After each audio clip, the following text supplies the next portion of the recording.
Praise be to God, Lord of the world, and may peace and blessing be upon our Master Muhammad. Today there has been in Benghazi city an important and necessary meeting, included all local councils in the area, and they have read the Quran for the martyrs, and also for our people in the West and in Zintan, Zawiya, the struggler and the Western Mountain, and in Khomis and Zlatan, and in Tripoli, the capital of Libya, and they wish that they are able to stand steadfast, and those present decided to form a provisional government, and the capital of which will be Benghazi until Tripoli has been freed, and it will carry out all the works, and also any free area will be added to it later on. The Minister of Justice has been nominated as its president. Mr. Abdel Hafiz Hoga is the official spokesperson of the provisional government, who is the head of the previous Libya, and we would like to confirm that this government will take the necessary measures to take care of the business in Libya, and to lay down a constitution, and also will create a flag and an anthem once the rest of Libya have been liberated. Before we continue, what kind of coordination have you created amongst yourselves who announced this new provisional government, and all the other parties, including Tripoli? And we heard some people expressed fears about Tripoli may feel a bit basically left out in this, in Tripoli in particular.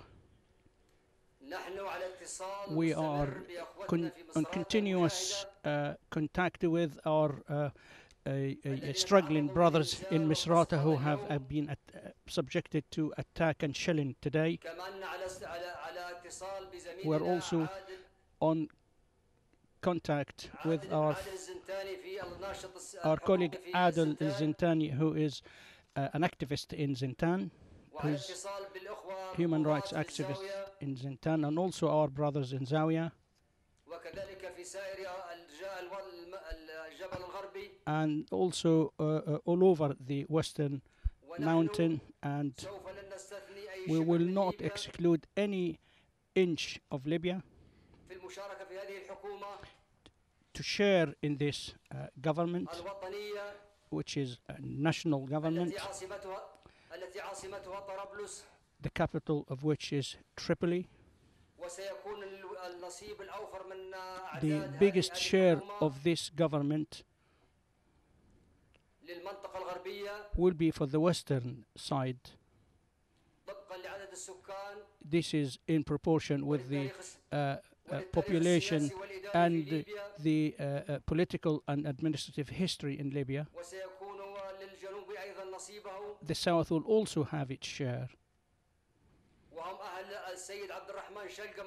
And who are the people of Mr. Abdurrahman Shalgam, who was up to the responsibility, and he has also shown his patriotism over and above anything else, and also our brothers in Benghazi,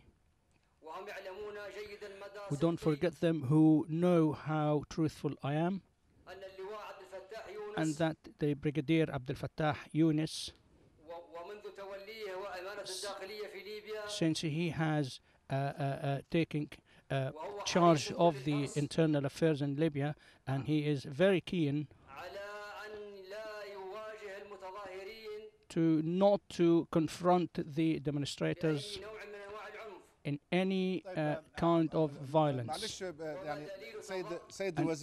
Please, Mr. Minister, you have spoken now about forming a government that is headed by you, and in its membership it would have people from local committees and from governorates and other provinces. At the same time, in order for this government to succeed, there must be someone that protects it. There has to be some to protect it. People are talking about having a unified army for Libya. So how are you going about this in order to actually achieve an actual reality for Libya in the coming period? Thank you very much. Let me please continue my conversation. Mr. The Brigadier Abdel Fattah Yunus, he was very keen not to be implicated in confronting the protesters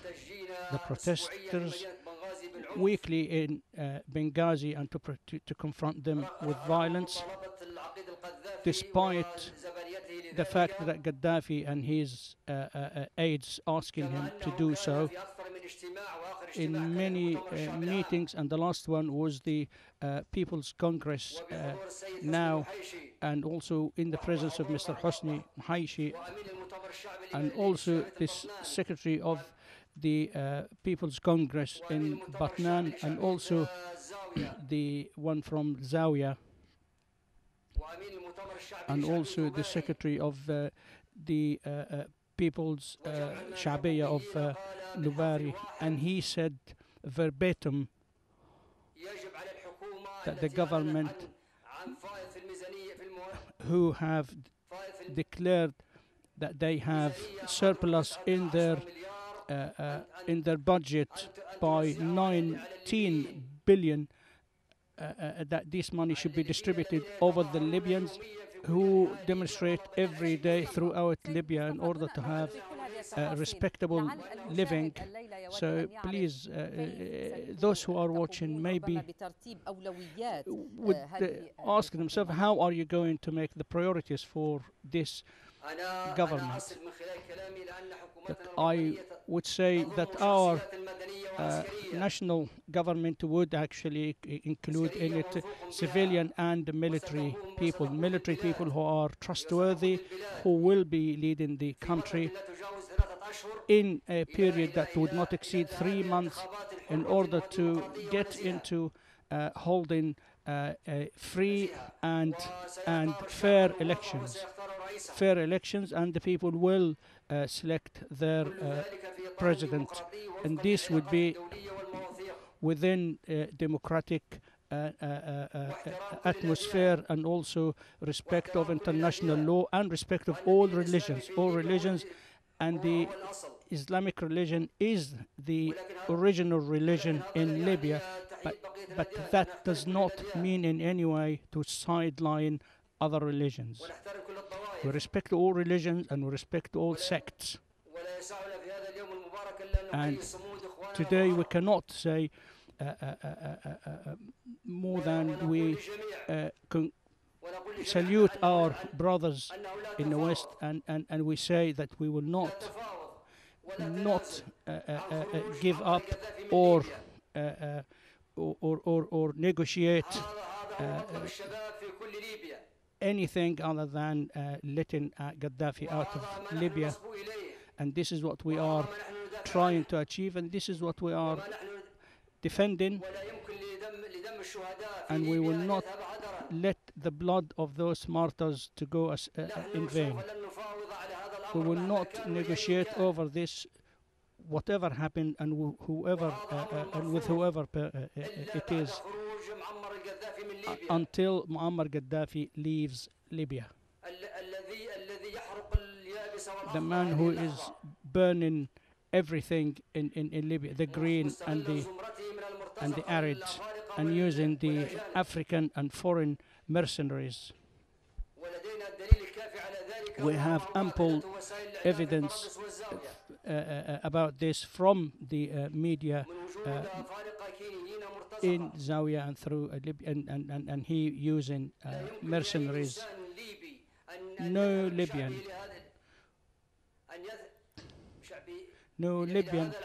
can harm other people to that extent. We do actually have our doubts on his origins and his origins. We cannot give this up, and we cannot forget the blood of the martyrs. This is something that is our responsibility. We will not argue, we will not debate, and we will not give in anything less than Gaddafi leaves Libya. We are ready to die, all of us,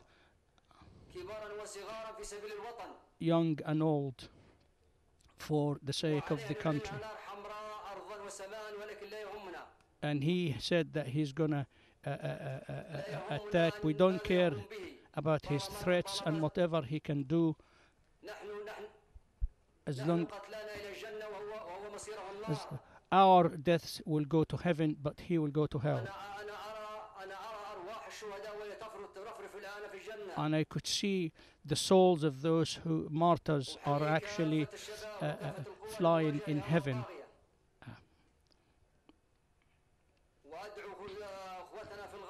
I do ask our brothers in the West to strive and to be patient and to stand steadfastly with us. We will not hold responsible any other than Muammar Gaddafi with everything that he did, and those who have supported him. And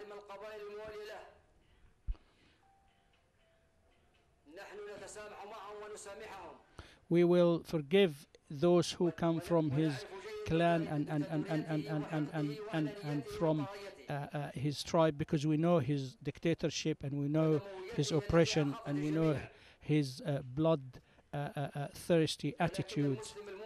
But a Muslim who is faithful should not fear.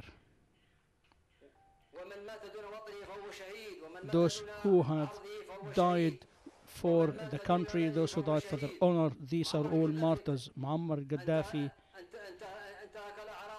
has attacked the honors of people. He took their money,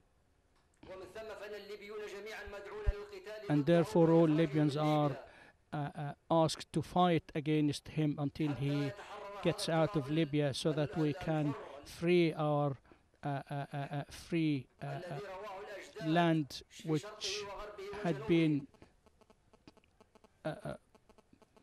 watered by the blood of our forefathers against the Italian imperialists. Some people may have some doubts about what is going on. We know very well that everything that is happening was because of Gaddafi, nobody else.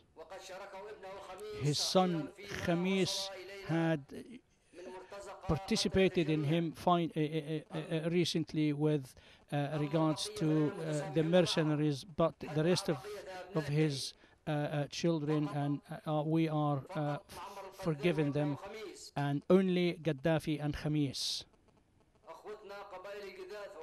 Our brothers, the tribes of Migdad al-Magarha, Awlad Sliman, Urfal, and all the Libyan tribes are national tribes, and these are part of the texture of the society which you can never give up.